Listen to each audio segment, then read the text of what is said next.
Studios میں ہمیں join کیا ہے سینئر صحافی اور کالم نویس ملک سلمان صاحب نے، جو کہ بالخصوص بیوروکریسی سے جڑے مسائل پر لکھتے ہیں اور بات کرتے ہیں۔ ملک صاحب، بہت شکریہ آپ کے وقت کا۔ وزیر دفاع خواجہ آصف نے سنگین الزامات بیوروکریسی پر عائد کرتے ہوئے ایک نئی بحث چھیڑ دی ہے، اور سب سے اہم سوال تو یہ ہے کہ کیا یہ سیاسی سپورٹ کے بغیر ممکن ہے کسی بیوروکریٹ کے لیے؟ موجودہ سیٹ اپ ہو یا ماضی کی کوئی مثال ہو کہ کوئی سرکاری افسر اس حد تک پرتگال میں جائیدادیں بھی بنائے اور اس حد تک اپنے اختیارات کا ناجائز استعمال کرے اور اس کے پیچھے کوئی سیاسی سپورٹ نہ ہو، کوئی پارٹی نہ ہو؟ بہت شکریہ عثمان صاحب۔ اچھا، جو آپ نے کہا نا کرپشن بڑھ چکی ہے مسلم لیگ نواز کے دور میں، یہ مسلم لیگ نواز کے دور کی بات نہیں ہے۔ بیوروکریسی کا یہ طرز عمل بن چکا ہے، وہ خود کو بالکل تمام تر قوانین سے بالا تر سمجھنے لگی اور کرپشن سے وہ باز نہیں آتے، بلکہ جب کوئی گورنمنٹ نہیں نہ ہوتی یا کیئر ٹیکر گورنمنٹ ہوتی ہے تو تب ان کے لیے آسان ہوتا ہے، تب ان کے لیے چیزیں چیک اینڈ بیلنس نہیں ہوتا۔ ابھی بھی بیوروکریسی چاہتی ہے کہ بہت سارے ڈپارٹمنٹ میں منسٹر نہ آئیں، ایڈوائزرز نہ آئیں، خالی محکمے ہوں تو کسی کو جواب دے نہ ہوں۔ اور خواجہ صاحب کی بات کافی حد تک میں تائید کرتا ہوں۔ بیوروکریسی میں کرپشن کا رجحان تو ایک بالکل نئے یوٹی شپ والے بچے سے لے کے سینئر لاٹ تک ویسا ہی ہے، اور ہر بندہ اپنے اختیارات کا ایک ہوتا ہے یوز، یہ ابیوز کرتے ہیں، اور ابیوز اس حد تک کہ ان کو وہ سیلریز اور باقی پاکستان پریولیجز تو میٹر نہیں کرتے، چھوٹے چھوٹے کام کروانے کے لیے بھی لوگوں کو دھکے کھانے پڑتے ہیں اور جائز کام کے لیے بھی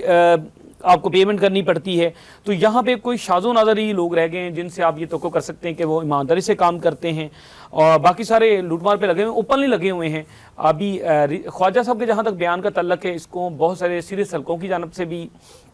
اے ڈی سی آر سیالکوٹ کی گرفتاری سے یہ جوڑا جا رہا ہے، کیونکہ اے ڈی سی آر سیالکوٹ کی ان کے ساتھ قریبی تعلق تھا، اس میں دو رائے نہیں ہے، اور خواجہ صاحب کی وجہ سے ہی وہ اتنا لمبا عرصہ اے ڈی سی آر لگا رہا ہے۔ اور یہ جو اے ڈی سی آر کی پنجاب میں تعیناتی ہے عموماً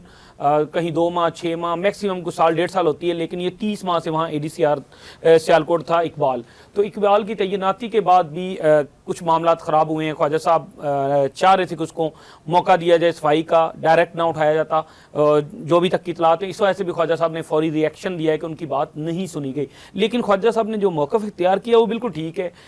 بیوروکریسی کے حالات اتنے ہی برے ہیں، ان میں کرپشن کا بھی یہی رجحان ہے، اور بیرون ملک نیشنلٹی بھی ایسی ہے، بلکہ اب تو ایک ٹرینڈ سیٹ ہے نا، اگر کوئی بیوروکریٹ خود نیشنلٹی نہیں لیتا تو اپنے بچوں کو، اپنی بیوی کو ضرور نیشنلٹی دلوا دیتا ہے۔ بلکہ سب سے جو عام ٹرینڈ سیٹ ہے نا، جو یہ نئے لڑکوں میں بھی آ رہا ہے، وہ یہ کہ اگر خاتون خانہ میں سے ان کی وائف پریگننٹ ہے تو وہ 7ویں ماہ 6ٹھے ماہ اس کو کسی وزٹ ویزے پہ کسی ملک لے جائیں گے تاکہ بائی برتھ بچے کو نیشنلٹی مل جائے۔ تو یہ ٹرینڈ سیٹ بیوروکریسی میں بالکل پرویل ہو چکا ہے، اور ہر کوئی اسی نہج پہ چلا ہوا ہے کہ ہم نے نیشنلٹی لینی ہے۔ لیکن کسی حد تک دیکھیں تو یہ پاکستان کے سسٹم پہ عدم اعتماد ہے نا، کہ آپ اپنا اور اپنے بچے کا فیوچر تو سکیور کر رہے ہیں، لیکن میں پاکستان کا ٹیکس پیئر ہوں، آپ ہیں، باقی 26 کروڑ عوام ہیں، ان کو تو پھر ایسے حالات میں چھوڑ کے اپنے پیسے اکٹھے کر کے نیشنلٹیاں لے رہے ہیں نا۔ اگر آپ ڈائریکٹ نیشنلٹی لیتے ہیں تو اس کے لیے لاکھوں ڈالر دیتے ہیں، اگر انڈائریکٹ بھی جاتے ہیں تو پاکستان کے پیسے کو وہاں منتقل کرتے ہیں۔ تو اپنے بچوں کا مستقبل یہ سکیور کرنا چاہتے ہیں، اور جس چیز کے یہ کسٹوڈین ہیں میرے اور آپ کے حقوق کے لیے، وہاں یہ ہمارے حقوق کو غصب کر رہے ہیں اور ہر کام رشوت سے کرتے ہیں، اور انہوں نے بالکل ستیہ ناش کر کے رکھ دیا پاکستان کا۔ مجھے تھوڑی دیر قبل ایک بیوروکریٹ کی دوست کی کال آئی، وہ کہہ رہے تھے جی اس پہ کیا قدر ہے اگر ہم نیشنلٹی لیتے ہیں، اور وہ پاکستان ایڈمنسٹریٹو سروس کے سینئر افیسر تھے، بڑی مضحکہ خیز انہوں نے بات کی، کہنے لگے کہ اگر میں اپنے بچوں کو باہر لے کے جاتا ہوں تو باہر تو ایجوکیشن فری ہے، تو میں یہاں پاکستان میں افورڈ نہیں کر سکتا، تو باہر وہاں پہ فری مل جائے گی۔ تو مجھے بڑی ہنسی آئی ان کی بات سن کے کہ بھائی باہر بھیجنے کے لیے بھی پیسے لگتے ہیں نا، یہ کوئی اللہ واسطے تو نہیں یہاں سے اٹھ کے وہاں چلے گئے ہیں۔ تو بھائی تمہیں اپنے بچوں کی فکر ہے، تم پاکستان ایڈمنسٹریٹو سروس کے سینئر افیسر ہو، مختلف عہدوں میں رہے ہو، اس وقت گریڈ 20 میں سرو کر رہے ہو،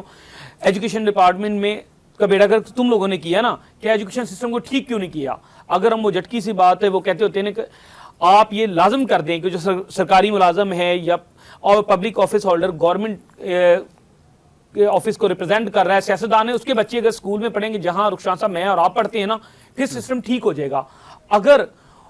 بیوروکریٹ چاہتا ہے کہ اس کے بچے ایلیٹ اسکولوں میں پڑھیں یا وہ باہر پڑھیں، اور ہمارا بچہ یہاں ٹاٹ اسکولوں میں پڑھے اور وہ بھی اب نہ پڑھے، کیونکہ اب انہوں نے نیا کام شروع کر دیا ہے، ان کو بھی پرائیویٹ میں لے گئے، اس کو بھی پرائیویٹ کر رہے ہیں، اس کو بھی پرائیویٹ سیکٹر کے حوالے کر رہے ہیں۔ یعنی تعلیم، ہیلتھ جو ہر حکومت کا بنیادی فریضہ ہے، اس سے وہ پیچھے بھاگ رہے ہیں۔ تعلیم کو بھی پرائیویٹ کر رہے ہیں، ہیلتھ کو بھی پرائیویٹ کر رہے ہیں، تو یہاں سے جان چھڑا کے اپنے بچوں کا فیوچر ٹھیک کر رہے ہیں. تو خواجہ صاحب کی بات کا اس حد تک تو بالکل تائید کر